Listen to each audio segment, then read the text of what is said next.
বৰ্তমান মই আছোহি ঢলা-শদিয়াৰ দলঙৰ ইপাৰৰ এয়া আপোনাৰ কুইল ৰেষ্টুৰেণ্টত।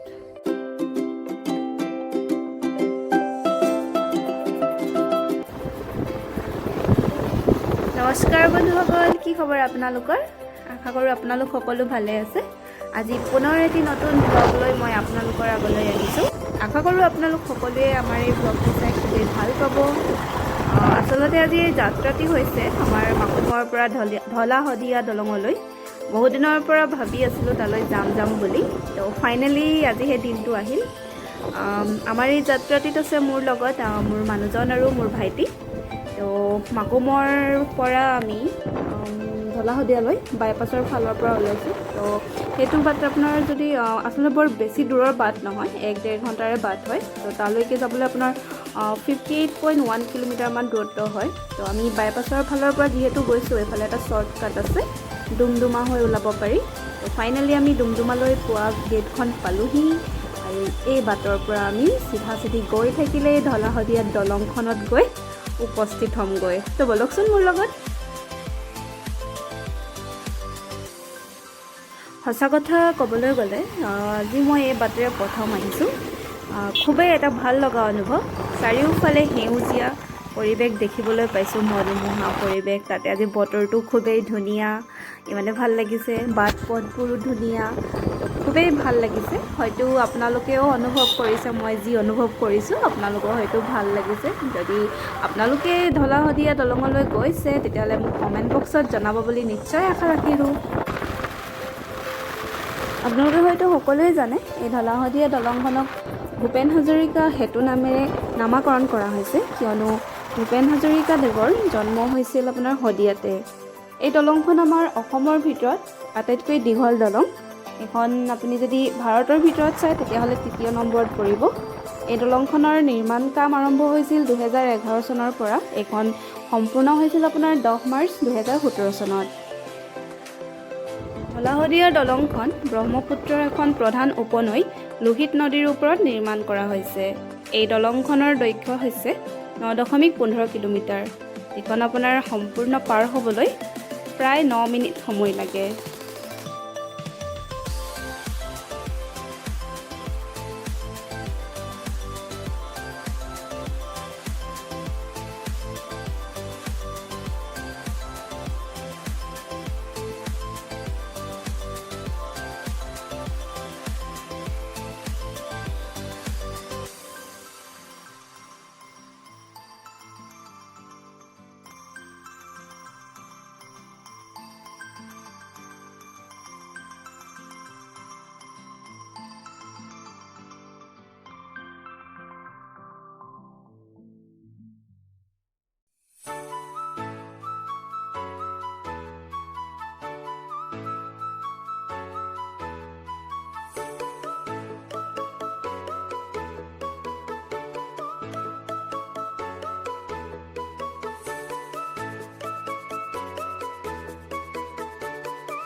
ফাইনেলি আমি পাই গ'লোহি আমাৰ লক্ষ্যস্থান ঢলা-শদিয়াৰ দলংখন, আৰু য'ত এতিয়া আমি বিচৰণ কৰি আছোঁ।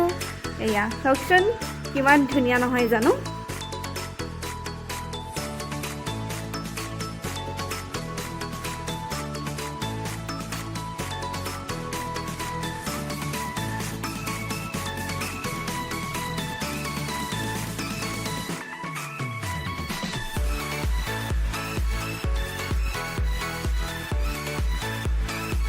মনোমোহা দৃশ্য নহয় জানো?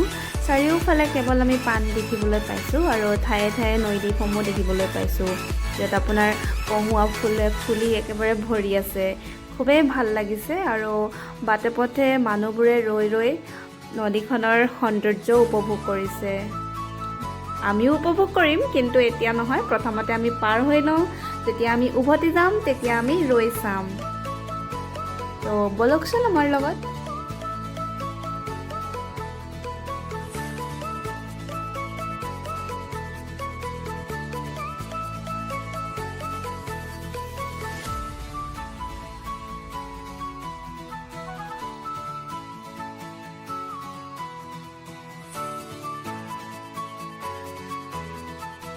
চাওকচোন, এইটো ইমান ডাঙৰ নদীদ্বীপ।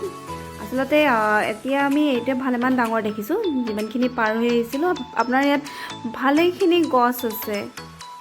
এয়া বেছিভাগ শিমলু গছ আৰু কহুৱা ফুল ফুলি আছে। কহুৱা বন, শিমলু গছ। এনেকুৱা লাগিছে যেন গৈ ইপাৰলৈ যাম আৰু তাত অকণমান খোজকাঢ়িম। খুবেই ভাল লাগি আছে, কৈছোঁ নহয়, বুজাব নোৱাৰোঁ মই মোৰ অনুভৱ।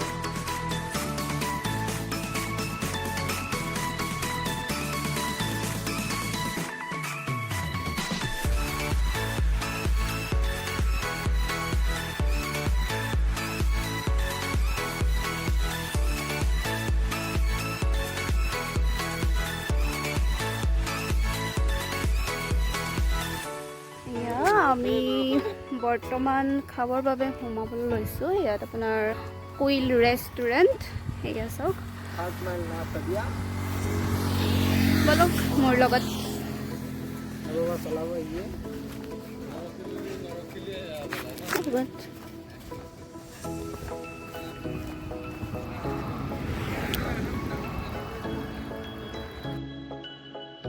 এই ৰেষ্টুৰাঁখন থাৰ্ড মাইলত আছে, এখন যি আপোনাৰ দলংখন অলপ দূৰ পাৰ কৰাৰ পাছতে পায়। দেখিছে নাই বাৰু পৰিৱেশটো কিমান ধুনীয়া? চাৰিওফালে সেউজীয়া, কেৱল সেউজীয়া, আৰু তাতে চাংঘৰ আকৃতিত বনাইছে কাৰণে খুবেই ধুনীয়া লাগিছে। তাতে আপোনাৰ চাৰিওফালে ফুল লগাই দিছে ধুনীয়াকৈ, আৰু মই কেনেকৈ বুজাম আপোনাক, মোৰ বহুত ভাল লাগি আছে। বলকচোন ওপৰত চাওঁগৈ আৰু খাবলৈ কি পাওঁ অৰ্ডাৰ দি দিওঁ।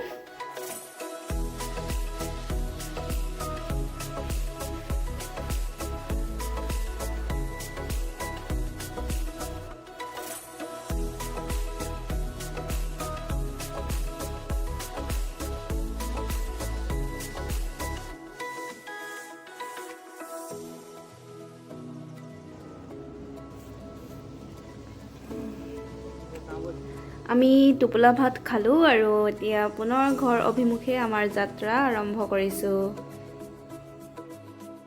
এয়া চাওকচোন, আকাশখন কেনেকৈ ডাৱৰে আৱৰি আছে। এই বৰষুণ দিওঁ দিওঁ অৱস্থা হৈ আছে। আমি অলপ সময় ৰৈ মেলি চাইছোঁ, কাৰণ আমি যেতিয়া পাৰ হৈছিলোঁ দলংখন, তেতিয়া আমি ক'তো ৰখা নাছিলোঁ। আমাক সম্পূৰ্ণ 9 মিনিট সময় লাগিছিলে এইখন পাৰ কৰোঁতে। তো সেয়েহে এতিয়া ঠায়ে ঠায়ে ৰৈ মেলি গৈছোঁ।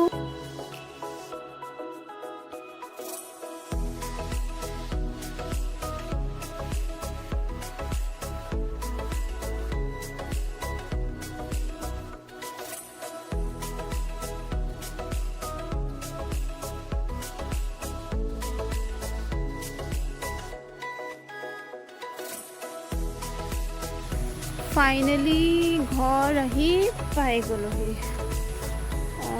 খুবেই ভাল লাগিলে আজিৰ এই যাত্ৰাটি। আপোনালোকেও হয়তো আমাৰ এই ব্লগটি চাই ভাল পালে।